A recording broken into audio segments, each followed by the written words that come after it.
तो वो जब पास में पढ़ देखेगा वो क्या गालियां दे रहा होगा मुझे कि यार हाँ, और वो आगे से लेक्चर ही ना देखे। हाँ अच्छा चलो, यहाँ तक दोस्त आप क्लियर है। मैं एक सिंपल सी बात बताऊं, मैं एक सिंपल सी बात बताऊं।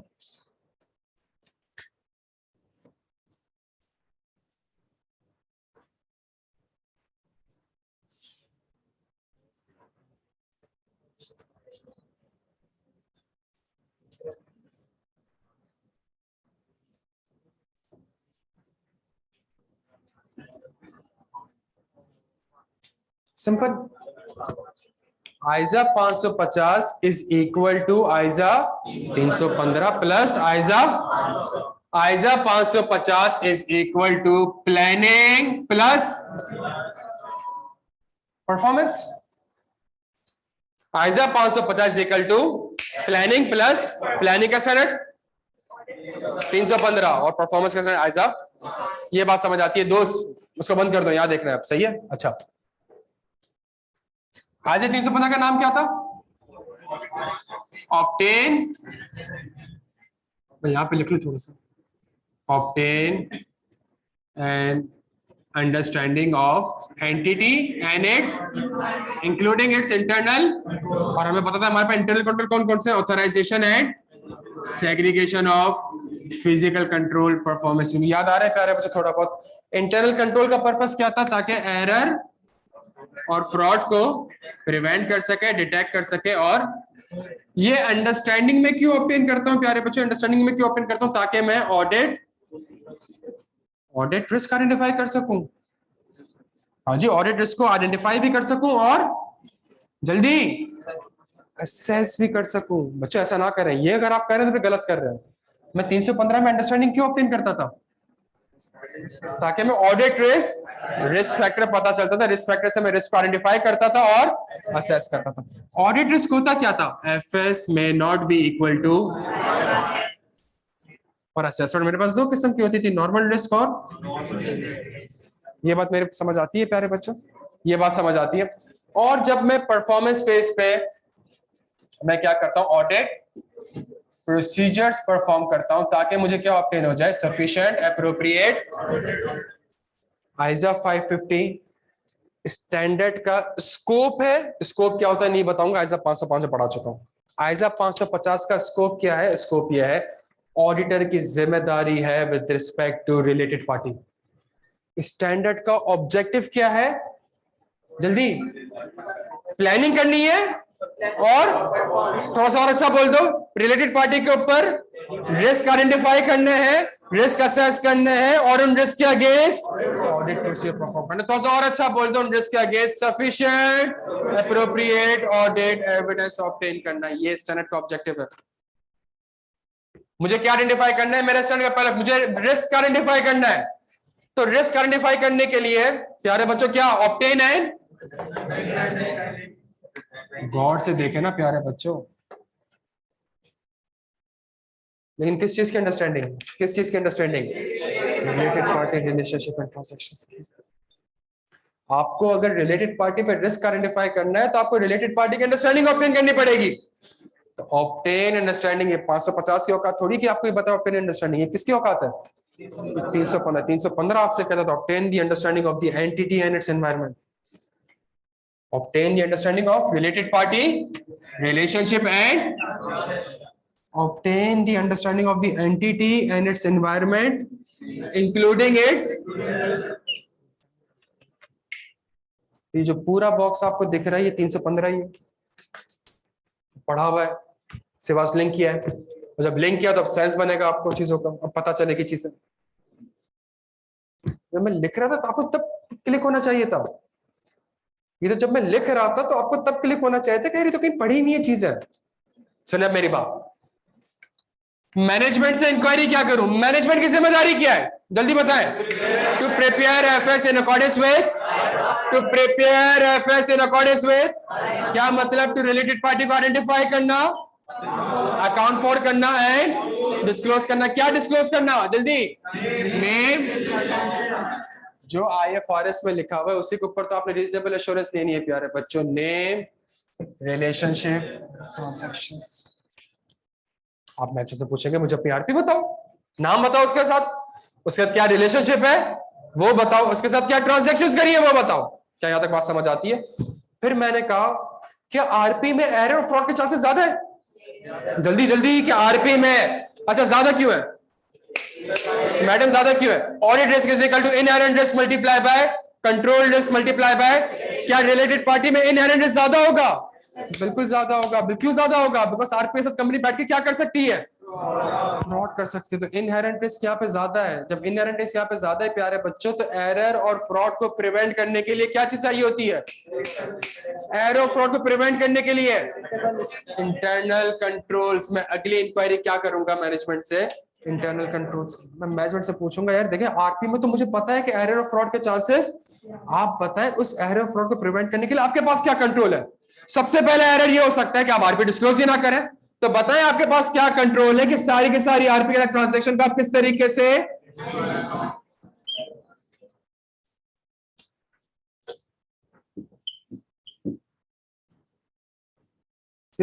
से आप आरपी के साथ ट्रांजैक्शन को आइडेंटिफाई करते हैं, अकाउंट फॉर करते हैं, एंड आरपी के साथ अगर कोई सिग्निफिकेंट ट्रांजैक्शन होती है, इंटरनल कंट्रोल उस ट्रांजैक्शन को कौन ऑथराइज करता है और कौन अप्रूव करता है? उस इंटरनल कंट्रोल इस ट्रांजैक्शन को कौन ऑथराइज करता है, और अगर कोई outside the normal course of business है उस ट्रांजैक्शन को कौन ऑथराइज करता है और अप्रूव करता है? जहां आपने इंफॉर्मेशन ली, आपने फौरन से किसको कम्युनिकेट कर दिया प्यारे बच्चों? Engagement team. और फिर आपने कहा मैंने ऑब्टेन एन अंडरस्टैंडिंग। क्यों लेते अंडरस्टैंडिंग? अगला स्टेप क्या होगा? रिस्क। ये काम करा है इसलिए ताकि रिस्क आइडेंटिफाई कर सकूं। And what is risk? FS may not B. तो आईएफआरएस क्या कहता है? आरपी का ट्रांजैक्शन क्या होनी चाहिए? Risk management. सही डिस्क्लोज नहीं किया होगा। आईएफआरएस क्या कहता है? आरपी का जो ट्रांजैक्शन होगी वो आपने क्या करनी है? रिस्क मैनेजमेंट ने सारी की सारी आरपी आपको आइडेंटिफाई करके नहीं थी। वही तो लिखा हुआ है आगे, वही तो लिखा हुआ है आगे, और क्या लिखा हुआ है? सही है। तो पहली चीज मैनेजमेंट ने सारी की सारी आरपी कंप्लीटनेस। मैनेजमेंट ने आपको दो रिलेटेड पार्टी पता है, दो से ज्यादा रिलेटेड पार्टी है, तो पहला रिस्क हो गया। दूसरा रिस्क मैनेजमेंट ने आरपी को एडिक्वेटली डिस्क्लोज नहीं किया। तीसरा रिस्क कुछ ट्रांजैक्शन ऐसी होंगी जो कि आउटसाइड दी। और चौथा रिस्क कौन सा है प्यारे बच्चों? ये हमने रिस्क आइडेंटिफाई किया। सेंस बनता है इस चीज का। हमने कहा, मैंने कहा, इसको याद कर लें। आपने कहा जी सर लानती हूं, ये प्रोसीजर कर क्यों रहा हूं? To identify related. नहीं, ये प्रोसीजर क्यों करो? रिस्क आइडेंटिफाई करने के लिए। ये भी प्रोसीजर है, ये भी प्रोसीजर है। ये कौन से वाले प्रोसीजर कहलाएंगे? Risk assessment procedure. और ये वाले कौन से प्रोसीजर कहलाएंगे? Audit procedures. ये रिस्क असेसमेंट प्रोसीजर है, इससे आपको सफिशिएंट एप्रोप्रिएट ऑडिट एविडेंस नहीं मिलेगा, इससे आपको रिस्क आइडेंटिफाई होंगे। तो सोचे आप पेपर में सवाल आ जाए, state 5 risk assessment procedure related party, बच्चा बोलेगा ये वाले लिखूं, ये वाले लिखूं। अब सोचें ये हाल है हमारे पेपरों में, ये हाल है हमारे पेपरों में। जब वो कहता है ना कि मुझे रिस्क असेसमेंट, बच्चा कहता है ये क्या है, कौन से वाले लिखूं, ये वाले लिखूं, ये 6। अच्छा सवाल में कहते हैं स्टेट एनी 5, बच्चा कहता है यार इसमें 6-7 है तो शायद 5, ये तो है ही 4। इसका तो मतलब आप सोचें आप क्या करने जा रहे हैं। तो ये जो है ये क्या है? Risk assessment procedures. ये प्यारे बच्चों क्या है? इससे मुझे सफिशिएंट एप्रोप्रिएट ऑडिट। ये क्यों कर रहा हूं? ताकि रिलेटेड पार्टी को आइडेंटिफाई कर सकूं। बच्चों ये बात समझ आती है यार? ये क्यों कर रहा हूं काम? ताकि न्यू रिलेटेड पार्टी को, रिलेटेड पार्टी होती क्या है? जल्दी नाम बताओ, रिलेटेड पार्टी के नाम बताओ। Holding company. अगर ये मेरी रिलेटेड पार्टी है तो मेरी रिलेटेड पार्टी क्यों है? बिकॉज इसने मेरे शेयर्स में इन्वेस्टमेंट करी होगी, तो मैं देखूंगा भी क्या। ये क्यों मेरी रिलेटेड पार्टी है? ये मेरी क्यों रिलेटेड? बिकॉज मैंने इसके शेयर्स में इन्वेस्टमेंट की, तो देखो ना इन्वेस्टमेंट रजिस्टर।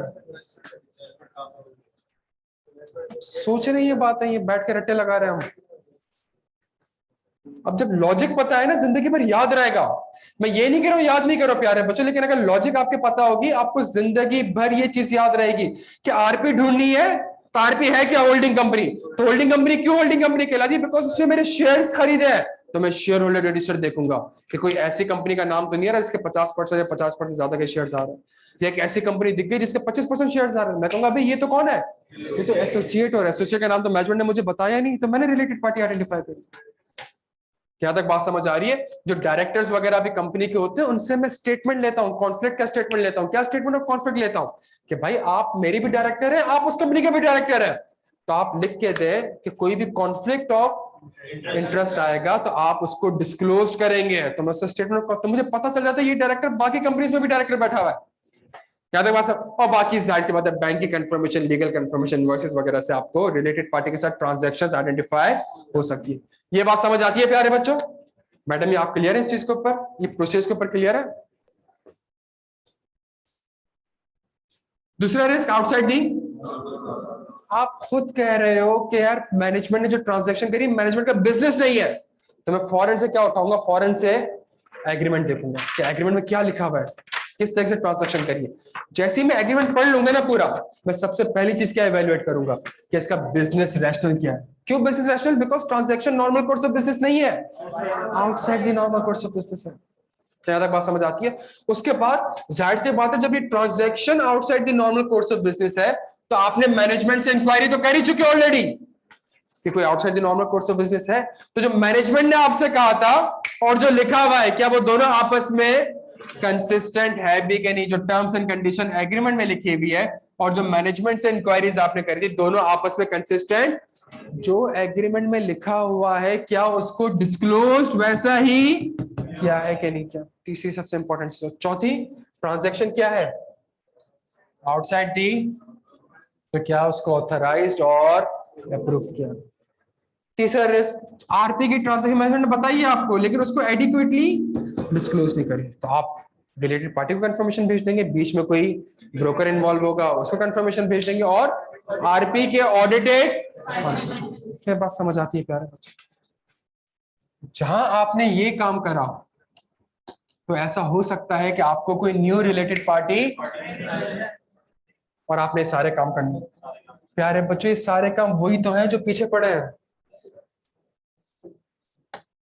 आप परफॉर्मेंस फेज में हो और आपको एक न्यू रिलेटेड पार्टी आइडेंटिफाई हो जाती है। आइजा आपसे कहता है वापस से प्लानिंग में आओ। आप कहां पे हो अभी? जल्दी बताओ आप कहां पर हो अभी? आइजा आपसे कहता है फॉरेन से कहां पर आ जाए? प्लानिंग में। प्लानिंग में आके सबसे पहला काम communicate to engagement team, communicate to engagement. ये आरपी तो आपने बताई नहीं थी उसको, जाए बताए उसको आरपी। मैनेजमेंट से रिक्वेस्ट करें कि इसके साथ जितनी भी ट्रांजैक्शंस हुई है वो सारी के सारी मुझे कम्युनिकेट करें। मैनेजमेंट से जल्दी जल्दी इंक्वायर करें कि आपके इंटरनल कंट्रोल्स इतने इनफेक्टिव क्यों है कि इस रिलेटेड पार्टी को आइडेंटिफाई नहीं कर सकी। जब आपका ये पूरा स्टेप चेंज हो गया तो स्टेप था ही रिस्क का।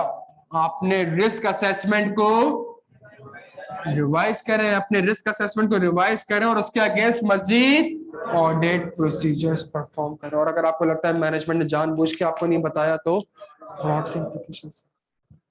ये स्टैंडर्ड है। तो simple, ISA 550 is equal to ISA 315 plus ISA 500। ISA 550 is equal to planning plus performance, that's it. और है क्या इसमें? और 95% स्टैंडर्ड कंप्लीट हमारा, 95% स्टैंडर्ड हमारा कंप्लीट। हमने किस चीज के ऊपर काम कर लिया प्यारे बच्चों? जल्दी से बता दें किस चीज के ऊपर काम कर लिया। ये बात समझ आती है? तो ये बात आपको समझ आती है? कुछ वर्ड्स होंगे जो कि पढ़ने हैं अभी, बिजनेस सेशन को और तमीज से पढ़ना है, outside the normal course of business के ऊपर 10 एग्जांपल दूंगा, पढ़ना है। स्ट्रक्चर समझ आया स्टैंडर्ड का आपको? स्ट्रक्चर क्या है मेरे प्यारे बच्चों? Structure is very simple. RP के ऊपर रिस्क आइडेंटिफाई करना है। जब रिस्क, एक चीज तो मिस है इसमें, बताएं आप लोग, प्लानिंग में एक चीज मिस है, सिर्फ रिस्क आइडेंटिफाई करते थे। रिस्क को मुझे बताइए, जो risk outside the normal course, ये नॉर्मल रिस्क होगा कि सिग्निफिकेंट रिस्क होगा? ये जो फ्रॉड का रिस्क आपने आइडेंटिफाई करा है नॉर्मल रिस्क होगा? मेरे प्यारे बच्चों जबरदस्त, बहुत जबरदस्त, बहुत जबरदस्त। आइजा 315 में हमने याद है असेसमेंट पढ़ा था। पहली असेसमेंट क्या थी? एस्टिमेट। दूसरी क्या थी? फ्रॉड। 315 असेसमेंट हम पढ़ रहे थे, एस्टिमेट था, दूसरा क्या था? तीसरा कौन सा है? आउटसाइड दी, किनके साथ? किनके साथ? रिलेटेड पार्टी के साथ। तो उसको नहीं पढ़ा हमने point.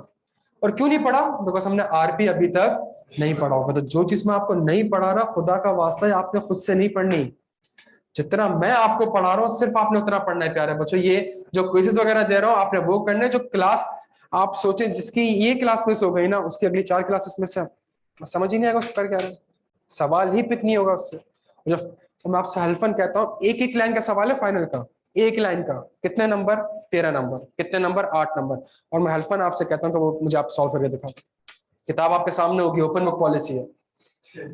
Seriously open book policy है। और मैं आपसे कहता हूँ, और मैं कह भी रहा हूँ, और सवाल में लिखा हुआ रिलेटेड पार्टी, और आप खोल के रखे रिलेटेड पार्टी, आपको समझ ही नहीं आएगा मेरा छापना कहां से। आपसे सही बता रहा हूँ प्यारे बच्चों, यहाँ तक बात समझ आ रही है? तो यार ये जो क्लासेस है प्यारे बच्चों, खुदा का वास्ता है मिस ना करें। 25 को रिजल्ट आ रहा है, 14 मई को, 25 अप्रैल को आ रहा है ना, 26 को आ रहा है, 24 अप्रैल को आ रहा है। 24 अप्रैल को आपका रिजल्ट आ रहा है शायद, 24 या 27 को रिजल्ट आ रहा है आपका। 4 में कह रहे हैं, लेकिन एक हफ्ते पहले दे देते हैं ना हमेशा। 4 अच्छा ईद कब है? 2 या 3 को तो ईद है ना, तो और 4 को रिजल्ट आ नहीं सकता ना, तो फिर उससे पहले आएगा ना, उससे पहले वाले ट्यूसडे को आएगा। रिजल्ट ट्यूसडे वाले दिन आता है ना, तो उससे पहले ट्यूसडे को आएगा। 25 अप्रैल को रिजल्ट आएगा, 26 को रिजल्ट आएगा। सही है,